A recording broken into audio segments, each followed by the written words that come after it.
And the question that she's looking at today is, how does cross-sector planning build a strong community to enrich the education of every child? So may I welcome to the stage Senior Consultant with FSG, Flynn Lund. Thanks very much.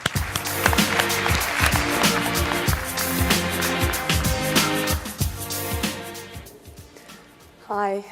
It's always great to be the one that's between you and lunch, isn't it? But hopefully, will be able to stick with me for the next sort of 10, 15 minutes. So thank you very much for my introduction. I have to say it's been a fantastic morning. I'm not from the education and cultural sector, so it's been a real honor, it feels to me, to have the opportunity to be with all of you today, all you real change makers. But it's also kind of scary because you're educators, so you're all used to standing up and talking to lots of people, so hopefully don't judge me too harshly. So I work for FSG, as you just heard, a social impact organization. We work with lots of different companies, lots of different charities, governments all around the world on lots of different issues. And we're based in the US, Geneva, and India. And we consider ourselves to work interdisciplinary, so really trying to bring everyone together, and also a thought leader in sort of thinking about new ideas to try and catalyze social change at scale. And collective impact is one of those approaches.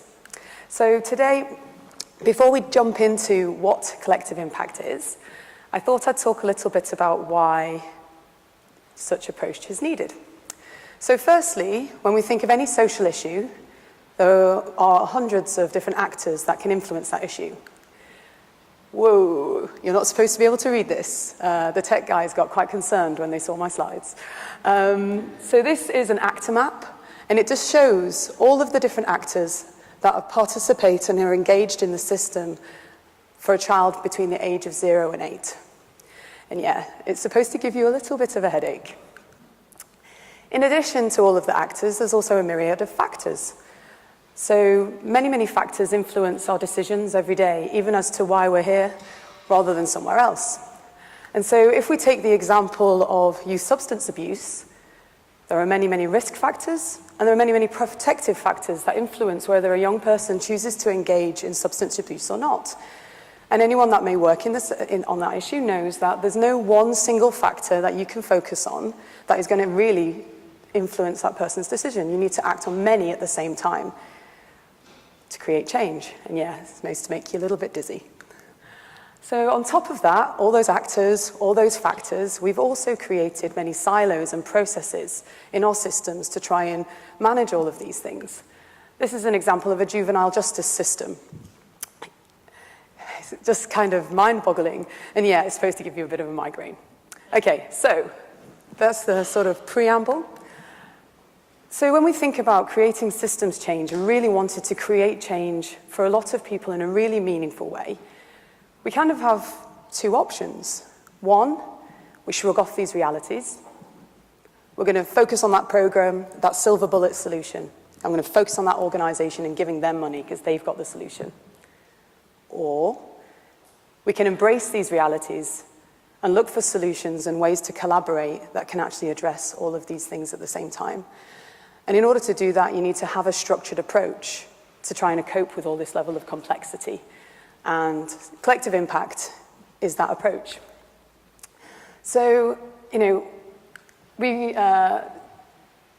FSG back in sort of 2009, 2010, 2011, were observing many large-scale cross-sector collaborations that were delivering results. They were really making a change for young people, or elderly, or people with mental disability, lots of different issues. And we wanted to understand why they were doing it, how they were doing it, what was their keys to success. And essentially the founders of my organization actually together managed to figure out that actually there were sort of 5 key principles that underline or all of these different initiatives had in common. And so firstly, there was a common agenda. Every single partnership had a very clear understanding of what it was striving for. And so it wasn't a topic like cultural education or health, because that isn't specific enough. They had really clear goals. So as Laura was mentioning earlier, the example in Reading, We have X number of 20,000 young people that we want to know have engaged in cultural education or activity in a meaningful way. That's a specific goal. And so it very much helps people really understand what you're striving for, and then you can come up with clearer plan and strategies in order to achieve that together. So the next thing is shared measurement. And so we've heard lots of things about measurement today, and I know that, Ofsted, I've heard all of these, the bureaucracy has a lot of expectations on education.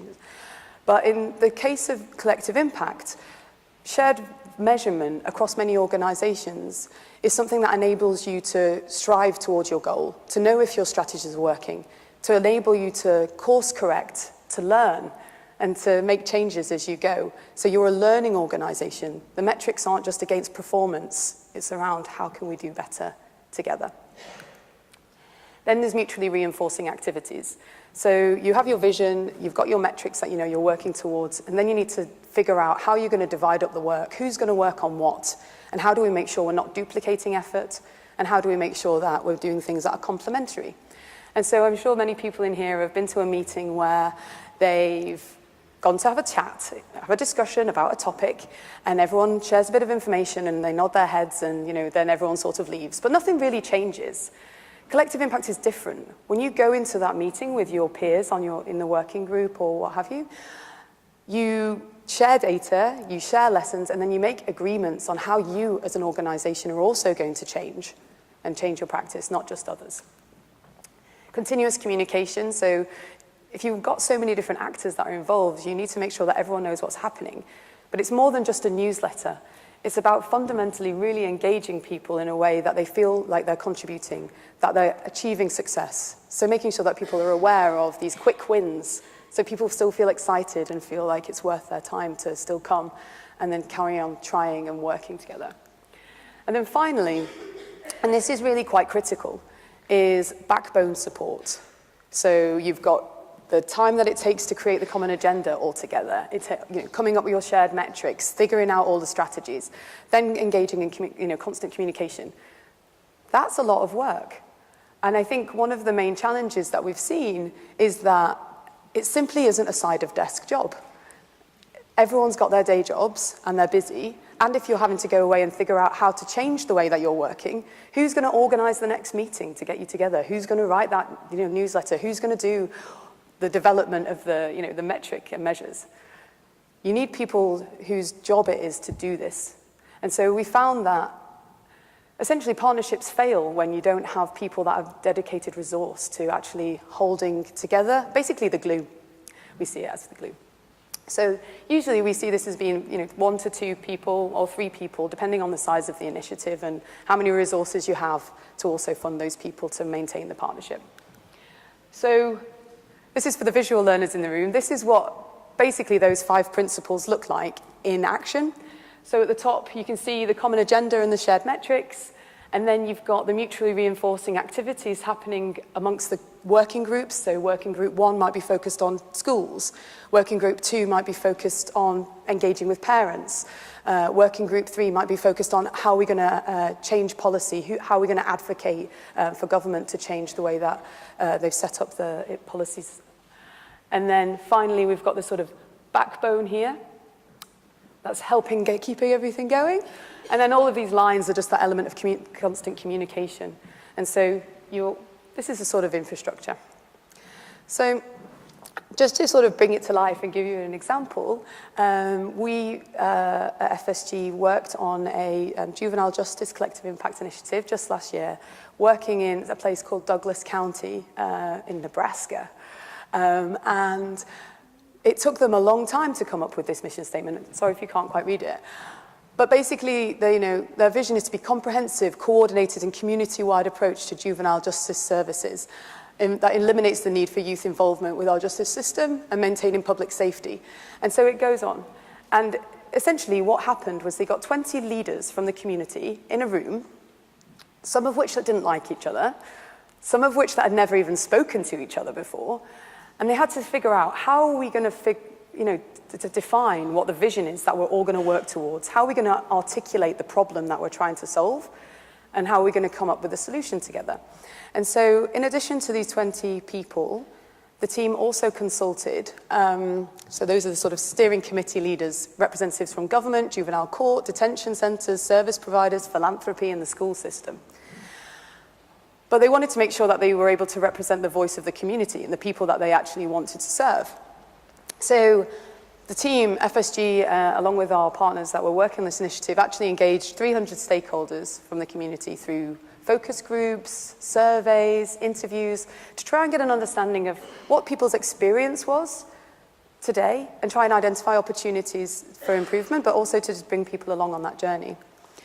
Once they defined the strategy and the overarching framework, they then created these working groups. So in total, they came up with 7 working groups.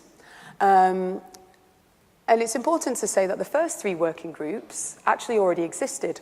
So a working group focused on families, the working group focused on schools, and the working group focused on prevention. They were already working away on another partnership that was actually struggling. So that was brought in because you can't just start from scratch, and you're never starting from scratch. You need to be working on the efforts that are already in place. So that was brought in. And then they set up a few other working groups, one around case processing, one that was focused on equity, thinking about what the power imbalances are in the system that are perpetuating the challenges. And then also a team focused on data.